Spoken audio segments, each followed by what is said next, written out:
레위기 11장입니다. 지금까지는 여러 제도와 제사장의 위임직을 통해 죄의 용서함을 받고 하나님께로 나아가는 방법에 대해 언급했지만 본 11장부터 16장까지는 하나님과의 교제를 방해하는 요소인 부정한 것, 즉 음식, 출산, 나병, 각종 성생활 등에 관한 규례와 그것을 결정케 하는 규례가 소개되어져 있습니다.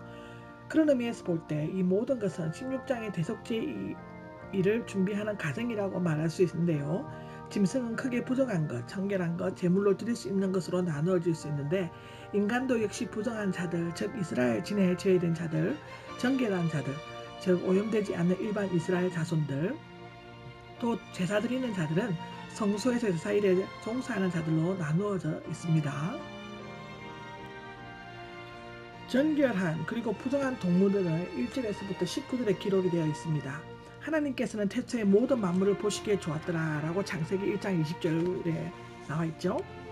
그런데 여기에서는 정결한 동물들과 부정한 동물로 구분케 하였습니다. 정결한 동물은 먹을 수 있지만 부정한 동물은 먹을 수 없었습니다. 그리고 먹을 수 있는 동물들 가운데서도 제물로 드릴 수 있는 동물과 드릴 수 없는 동물로 나누어져 있습니다. 그런데 구약 성경을 그대로 옮긴 코란이나 마호메교에서는 구약 성경이 부정한 동물로 규정한 낙타나 말을 정결한 동물로 간주하고 지금도 절개 먹고 있습니다. 그렇다면 정결한 동물은 깨끗하고 부정한 동물은 더러운 것인가? 부정한 동물을 먹으면 과연 몸에 나쁜가? 이 문제에 대해서는 많은 논란이 있어 왔는데요. 현재 식품영양학이나 인체생리학, 위생학 등 측면에서는 어느 정도 과학적이고 타당성이 있는 것으로 조사되어져 있습니다. 예를 들면 돼지고기는 더운 지방에서나 소고기나 양보다는 부패가 더 빨리 될 뿐만 아니라 트레키넬라 유충 같은 선모충병을 비롯하여 각종 질병을 일으키는 것으로 알려져 있기도 하죠. 그런데 신약에서 봐서는 이런 규정이 적용되지 않고 있습니다. 초대교회에서 4가지 즉 우상에 들어온 것을 기록했지만 사도행전 15장 20절에 나와 있는데요. 음식을 금지했지만 그것은 절대적인 의미에서의 금지는 아니었다고 합니다. 이 문제는 신학적으로 해석해야 할 필요가 있습니다. 당시 부정한 동물로 규정되었던 것 중에는 돼지를 비롯한 여러 동물이 이방 종교에서 제물로 사용되었습니다.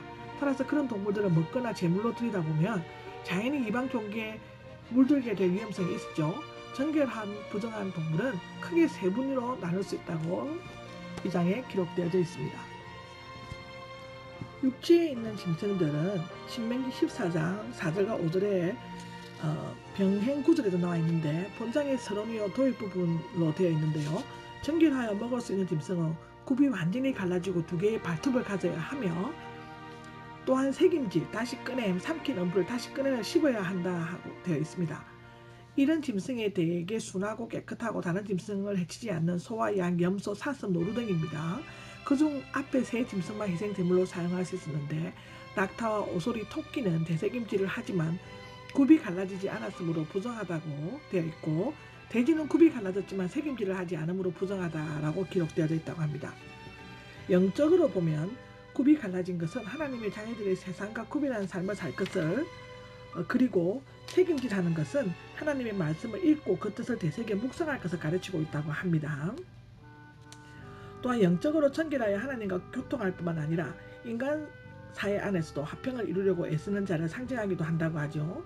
여기에서 중요한 것은 어떤 음식을 먹느냐가 아니라 하나님의 택한 백성으로서 악은 무한이라도 버리고 예수 그리스도를 믿고 성별된 삶을 살려고 노력해야 한다는 사실입니다. 이 기록은 로마서에 나옵니다. 3장 20절에 또 데살로니가 전서 5장 22절에 나옵니다.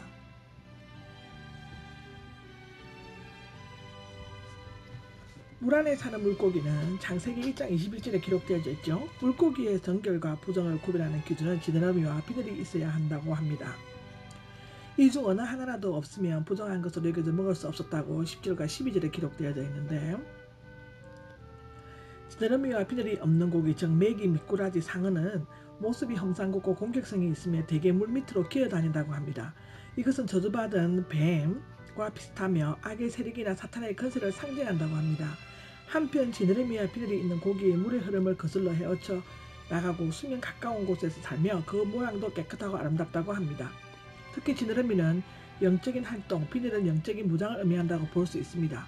무엇보다도 성도는 악하고 엄란한 세상을 살아가지만 새 속에 물들거나 휩쓸려 가지 않고 거슬러 올라가며 늘 위에 있는 천국을 바라보면서 깨끗하고 아름다운 삶을 살아가야만 합니다.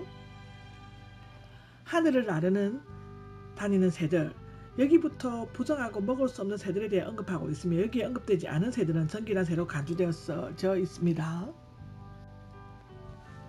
잔인하고 공격성이 있는 새들은 독수리나 솔개와 같은 새는 먹이를 잔인하게 덮쳐 피 흘리게 하고 날카로운 부리로 살코기를 뜯어먹는다고 합니다. 이것은 남을 괴롭히고 억누르며 매정하게 공격하는 악인을 상징하고 있다고 하죠. 고독하여 슬피 우는 새들은 까마귀, 올빼미, 따오기 등은 서글픈 곡조로 울면서 어두운고 한적한 곳에서 산다고 합니다. 성도가 죄를 회개하면서 우는 것은 바람직하지만 외롭고 우울하게 슬퍼하면서 사는 것은 경건한 삶의 태도가 아니다고 합니다. 구속받은 성도는 기쁨이 넘쳐 감사하고 찬양하는 삶을 살도록 힘써야 한다고 빌립보서 4장 4절에 나와 있습니다. 여러분들도 그렇죠. 교회를 가거나 믿는 사람을 만나는데 어떤 사람이 굉장히 우울하고 폐쇄적입니다. 그것은 하나님을 잘 모른다고 저는 생각하고 있습니다. 그렇지만 우리가 그거를 판단하지 말고 기다려주는 것도 그리스도다운 모습이라고 생각합니다. 또한 냄새가 나고 더러운 것들을 먹는 새는 까마귀나 펠리컨, 까치 등은 죽은 시체나 냄새나는 더러운 것을 먹고 살며 나머지 새들은 이방인들이 점을 칠 때 길조, 흉조 등으로 평가하는 새들로서 우상 숭배와 밀접한 연관을 가지고 있기 때문이라고 합니다. 정결하고 그리고 부정한 곤충, 죽음에 접속한 자의 정결법은 곤충들 가운데서도 정결한 것으로 취급되어 먹을 수 있는 것은 날개가 있고 다리가 4개이며 그중 2다리는 반드시 높이 뛰어오를 수 있는 긴 다리를 가져야 한다고 합니다. 곤충들은 발이 6개이지만 아마도 높이 뛰어오를 때 쓰는 2개의 큰 다리가 다리로 간주되지 않았던 것 같습니다.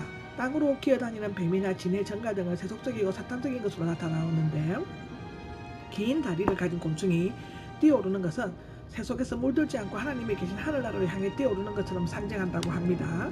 참 복잡하죠? 지금까지 부정한 것으로 규정된 모든 짐승이나 물고기, 새, 곤충들이 언급된 다음 그것을 죽은 사체를 만진 자는 저녁 때까지 부정한다고 되어 있는데요. 살아있을 때 만져도 부정한 동물을 죽은 다음에 만진다는 것은 부정한 것을 배가 되는 것이 된다고 합니다. 그런데 히브리인들에게 새날은 저녁부터 시작되기 때문에 부정한 짐승과 접속하는 자는 저녁 때가 되면 부정에서 벗어날 수 있었습니다. 부정한 짐승과 접속하는 자는 접촉한 부분만 물로 씻을 수로서 정결하게 되지만 부정한 짐승의 사체를 옮긴 자는 몸뿐만 아니라 그 옷까지 깨끗이 빨아야 했다고 25절 또 28절에 기록되어 있습니다. 발바닥으로 걷는 짐승들, 즉 개나 고양이, 곰, 호랑이는 대부분 맹수류이기 때문에 부정하며 그것을 만지거나 그 죽은 시체를 옮기는 것을 부정하기 때문에 그 부분을 씻거나 옷을 빨아야 한다고 기록되어져 있습니다.